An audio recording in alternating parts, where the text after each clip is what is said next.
어떻게 강의 들어보시니까 부자 되실 수 있을 것 같아요? 되게 어렵습니다. 되게 그렇게 쉽게 생각하시면 안 돼요. 근데 어렵다는 것은 일이 힘들다거나 학력이 낮다거나 캐리어가 없다거나 그런 거 아닙니다. 사람을 대하는 사업이요 쉽지 않습니다. 5만 가지 사람이 모이면 생각이 5만 가지예요. 그래서 성공할 수 있는 가장 유일한 비결은 겸손입니다. 겸손. 왜 겸손이 중요한가에 대해서는 말씀드리도록 하겠습니다. 절대로 겸손하지 않은 사람은 성공할 수 없어요. 그리고 다른 사람을 자기 돈벌이와 직급 상승의 수단으로 이용하는 사람들이 있어요.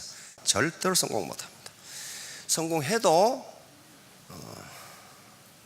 졸부 또는 천민자본주의로 인정 못 받아요. 그렇게 힘들게 성공해가지고 그렇게 대접을 받고 살아야 되겠네 하는 거예요. 자, 우선 오늘 PPT 제목을 한번 보여주세요. 학습 조직 2인데요. 이걸 얼마나 해야 될지 지금 너무 중요하기 때문에 학습이라고 하는 거예요. 학습, 이게 전부거든요. 학습. 이 학은 배운다는 것이고 습은 익힌다는 겁니다. 배우고 익히는 게 학습이에요. 이 말은 논어에서 나온 말입니다. 논어 제1편 학이편 제1장에 나오는 말이에요. 학이 시습지 불역여로. 배우고 때에 맞추어 익히면 또한 즐겁지 아니한가. 유붕자 원방내 불역 낳고. 벗이 있어. 이 벗은 술친구 아닙니다. 술친구가 아니고 나와 뜻을 같이 하는 사람이 있어 먼 곳에서 찾아오니 또한 즐겁지 아니한가. 인부지불온 불역군자오.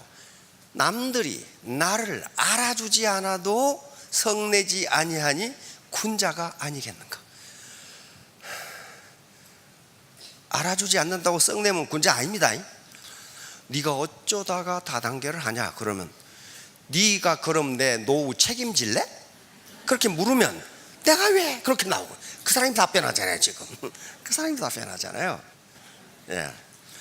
이 학습으로부터 모든 건 출발합니다. 모든 건 출발해요. 요즘 최근에 뉴스 보신 분들이 많으실 텐데 용산 미군 기지가 우리한테 반납되죠? 용산 주둔 미군이 좀 평택으로 옮아가죠? 그러면 그 미군 기지, 엊그제 우리 장관님들하고 서울시장님하고 버스 타고 투어했죠? 거기가 우리나라예요? 미국에? 우리나라죠? 근데 거기 몇 년 만에 들어갔어요? 그 땅에? 114년 만에 들어갔어요. 우리나라인데 우리 국민이 거기를 못 들어갔어요. 114년 동안에. 왜 그랬을까요? 왜 114년 동안 거기를 못 들어갔냐 이게. 나라가 초라해지면요 국민이 비참해집니다. 국민이 비참해져요. 그 용산기지를 누가 맨 처음에 점령했냐면 청나라 군대가 점령한 거예요. 청나라 군대가. 청일전쟁에서 누가 깨졌어요? 청나라가 깨진 거죠. 졌어요. 그리고 러일전쟁에서 일본이 러시아를 격파했어요. 그러고 나서 1904년에 일본군이 용산을 점령합니다. 일본군이 우리한테 물어도 안 보고 용산을 점령한 거예요. 왜? 나라가 비참해지니까, 나라가 힘이 없어지니까 국민이 비참해진 거예요. 그 일본군이 점령을 했어요. 그래서 그 일본군 감옥, 일본 장교, 전략본부 다 세웠어요 거기다. 그러고 나서 태평양 전쟁에서 이번에는 또 누가 깨졌어요? 일본이 뒤지게 두드러 맞고 미국한테 항복을 했어요. 그러니까 누가 점령해? 이번에는 미군이 점령해. 그래서 114년 동안 대한민국 영천대 대한민국 국민이 가보지를 못했어요. 그렇게 나라가 초라해지면 백성이 비참해진다니까요. 비참해져요. 그러면 왜 그렇게 비참하게 되었는가를 아셔야 돼요. 이건 나라의 문제가 아니고 나는 그러면 어떻게 해야 비참해지지 않을 것인가를 생각하셔야 돼요. 그렇죠? 19세기 중엽에서 19세기 말에, 그러니까 벌써 서양은 18세기 중엽부터 뭐가 시작됩니까? 영국에서 산업혁명이 시작돼요. 그 말 들어보셨죠? 막 그런 게 있었어요. 아무튼 산업혁명이 시작돼요. 18세기 중엽부터 100년간 산업혁명이 진행됩니다. 근데 그 산업혁명이 일어나기 전에, 산업혁명이 어느 날 갑자기 눈 떠보니까 일어났다, 그렇게 안 돼요. 그렇게 안 된다고요. 그 전에 상업혁명이 있었고 대항해 시대, 배 타고 해외로 나가는, 그래서 식민지를 개척하는 대항해 시대가 있었어요. 그러면서 농업혁명이 일어나고 농업자본과 상업자본이 산업자본으로 전환되는 과정이 산업혁명입니다. 산업혁명 괜히 일어난 게 아니에요. 자본이 축적되고 기술과 지식이 축적되면서 산업혁명이 일어났습니다. 그래서 동양보다 서양이 산업혁명을 먼저 완성했기 때문에 어떻게 됩니까? 어떻게 돼요? 동양은 지난 200년간 서양의 지배하에 들어갑니다. 산업혁명을 완성한 서구 세력은 제국주의화합니다. 제국주의는 그 산업력을 앞세워서 상대방 국가의 통상, 개항을 요구하고 무역을 통해서 상호 이익을 보자 하는 건데, 사실은 산업혁명이 되지 않은 국가를 시장화하는 방법입니다. 시장, 그리고 원료 공급지로 삼는 게 제국주의 확장 과정이에요. 그게 19세기에서 20세기 초까지 계속되어 왔어요. 자, 그렇게 되니까 우리나라의 병인양요, 신미양요, 운양호 사건, 그 고등학교 때 졸면서 들어본 생각이 나시죠? 뭐 그런 게 뭘까? 이제 산업혁명을 완성한 서구는 해외 시장을 찾아야 할 필요가 있습니다. 상품 시장과 원료 공급지를 찾아야 돼요. 안 그러면 어떻게 되나요? 왜 그 사람들이 와서 우리 보고 항구 열어라, 문 열어라 그러겠어요? 물론 교역하자, 왜 그러겠냐고요. 산업혁명이 완성되면 지금까지 수공업이던 생산이 기계제 생산으로 바뀌어요. 그렇죠? 그러면 상품 생산량이 어떻게 되겠어요? 배틀로 아줌마가 앉아서 배 짜는 거 하고 방직기계로 막 짜는 거 하고 생산량이 어떻게 되냐고요. 기계제 생산이 엄청난 생산을 하게 돼요. 기계로 해버리니. 그렇죠? 그런데 생산량은 엄청나게 늘어나는데 팔리지가 않는다. 그럼 어떻게 돼요? 그 나라가 망해버려요. 그걸 공황이라고 그래요.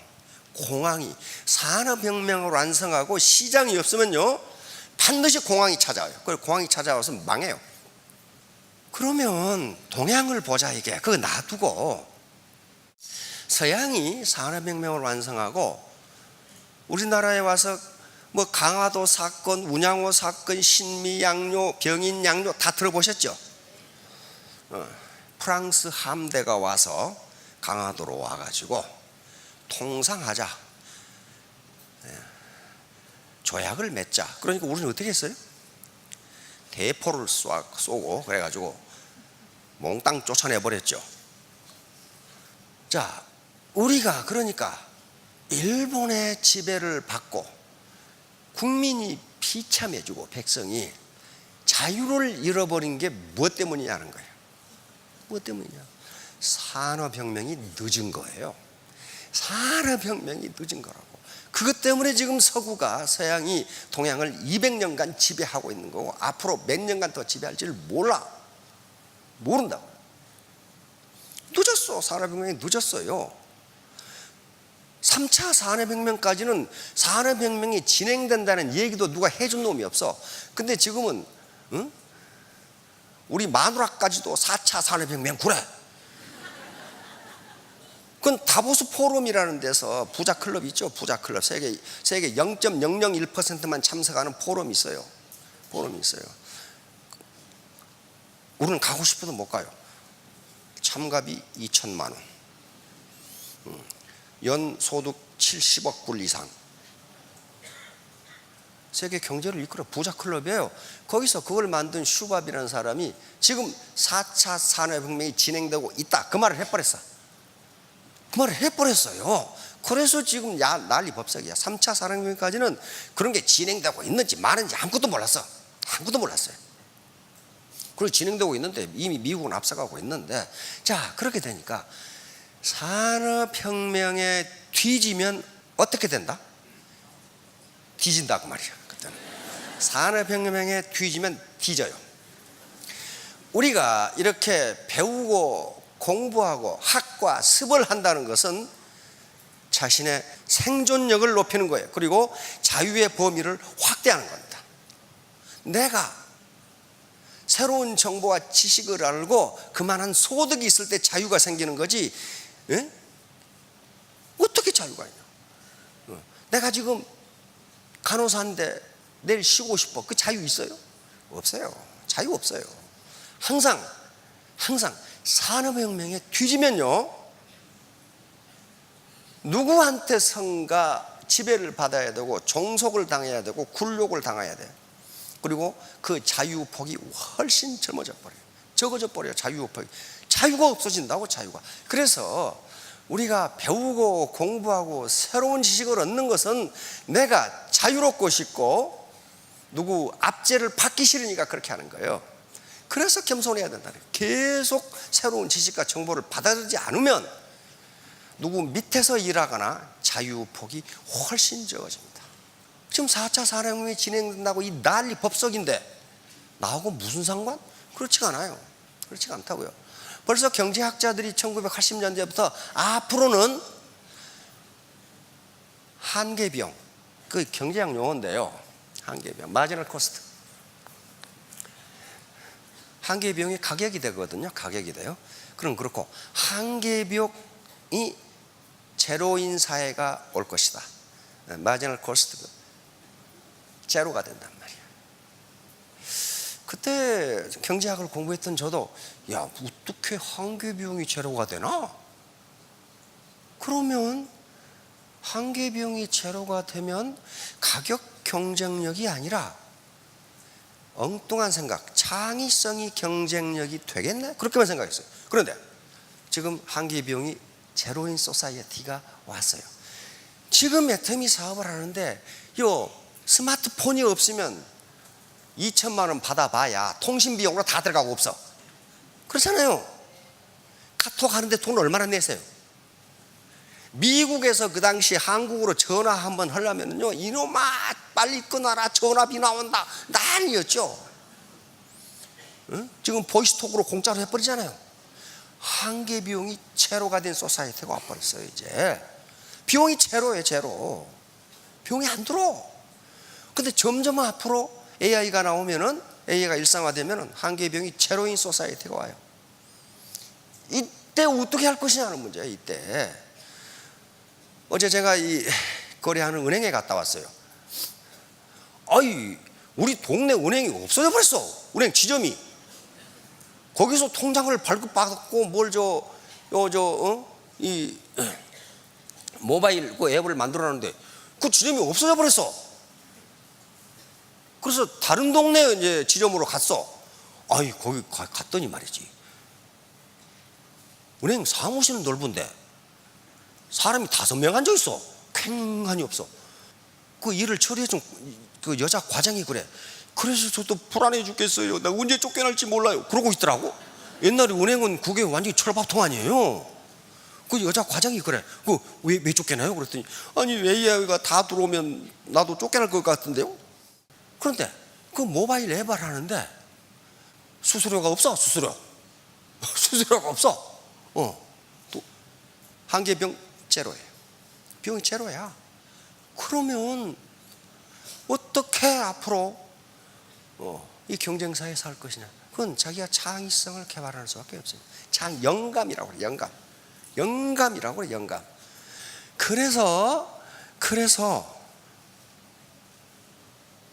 학과 습으로부터 출발되는 게, 여러분, 중국이 지금 건설하려고 하는 사회가 어떤 사회라고 그랬죠?